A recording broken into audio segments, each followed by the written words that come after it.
your money. Personal finance workshop on mutual funds on December 7th and 8th. Register now.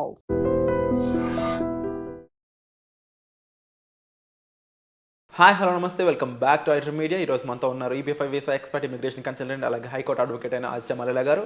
లేటెస్ట్గా అదానీపై American bribery case ఏదో పడడం జరిగింది. దానికి సంబంధించి మార్కెట్స్ సైతం కుదేలయ్యాయి. అయితే ఈ అమెరికన్ అప్డేట్స్ అనేవి ఇప్పుడు మనకి ఆదిత్య గారు అందజేస్తుంటారు కాబట్టి సార్తో మాట్లాడదాం ఈ అప్డేట్ గురించి కూడా. Hi sir. హలో అండి. సార్, ఇండియాలో ఒక పర్సన్ అంటే ఒక మిలీనియర్ ఇబ్బంది అయితే కంప్లీట్ స్టాక్ మార్కెటే కరెక్షన్లోకి వెళ్ళే అంత సిచ్యువేషన్ వచ్చింది. అలాంటి పర్సన్ అదాని అంటే స్టాక్ మార్కెట్లో అన్ని వేరియేషన్స్లో ఆయన ఉన్నారనమాట. అలాంటి పర్సన్ అమెరికన్ బ్రైబరీ కేసులో ఇరుక్కోవడం జరిగింది. దానిపై అప్డేట్ ఏ విధంగా ఉంది, ఏం తెలుస్తుంది? సో అదాని గారికి బ్రైబరీ అండ్ ఫ్రాడ్ కేసులో ఇరుక్కోవడం జరిగిందండి. సో ఇది ఏంటంటే సోలార్ పవర్ ఎనర్జీ గురించి మనం అంతకుముందు ఫైనాన్షియల్ ఫ్రాడ్స్ గురించి మాట్లాడాం కదా. సో మనకి మేజర్ ఆస్పెక్ట్ ఫైనాన్షియల్ ఫ్రాడ్స్ తీసుకోగానే అసలు ఎలా గవర్న్ అవుతాయి ఏంటి అనేది మనం మాట్లాడుకోవాలి.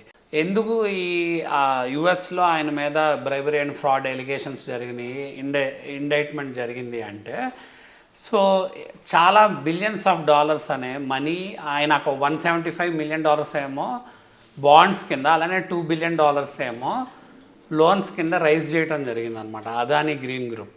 సో గ్రీన్ గ్రూప్ అనగానే ఆయన ఏంటంటే solar energy power related. So solar supply అనమాట. సోలార్ సప్లై ఏదైతే ఉందో ఇండియా యుఎస్లో ఆయనకి కాంట్రాక్ట్స్ ఉన్నాయి. సో ఈ మనీ అనేది యుఎస్లో రైజ్ చేయడం జరిగింది. మనం ఇంతకుముందు చెప్పుకున్నాం కదా.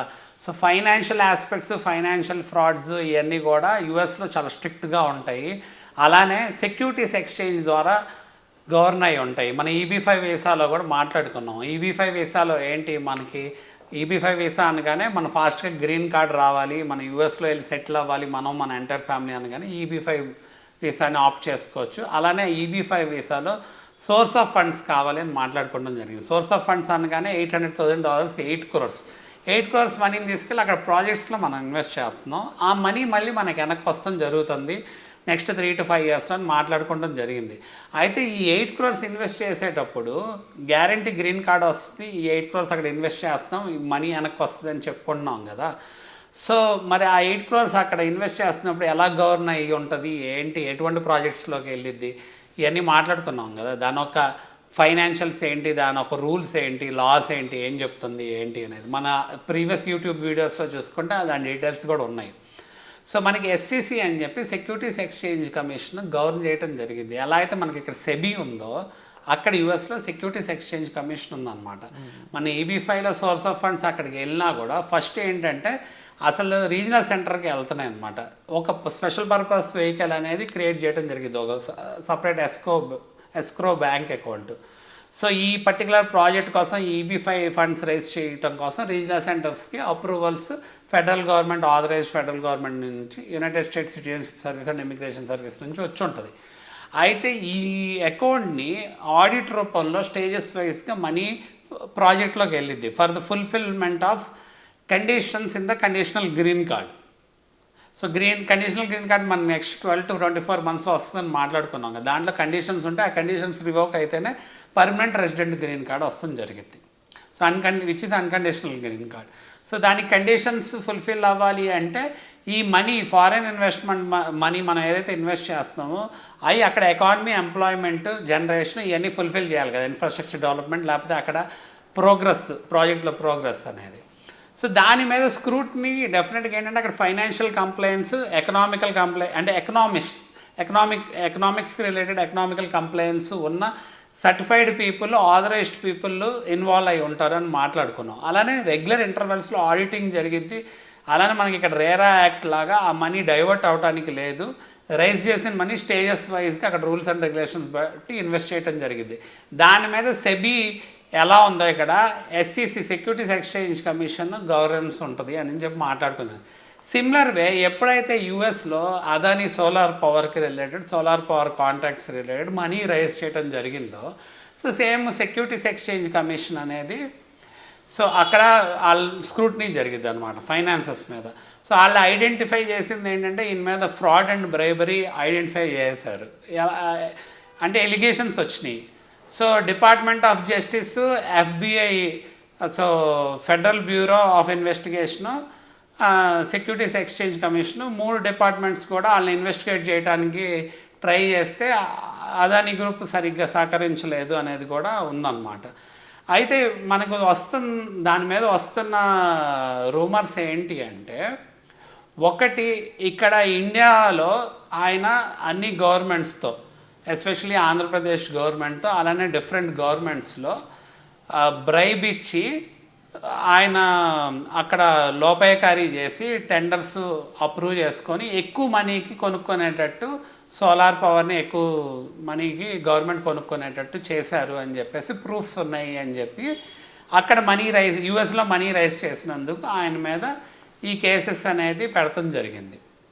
సో దానికి నిజంగా వాళ్ళ దగ్గర ఏం ప్రూఫ్స్ ఉన్నాయి ఏంటి అనేది ఇంకా ప్రాసిక్యూషన్లో క్లారిటీగా తెలిసింది. యూజువల్గా మనకి యూఎస్లో లా స్ట్రిక్ట్గా ఉంటుంది కాబట్టి ఎవరు అంత డిసెప్టిఫుల్గా ఆయన మీద ఏమీ లాంచ్ చేయరు, బట్ కేసెస్ ఏమీ లాంచ్ చేయరు. బట్ డెఫినెట్గా ఇంకో వర్షన్ ఏం నడుస్తుందంటే, ఈయన ట్రంప్ గెలవగానే అదాని ఒక ట్వీట్ చేశారు.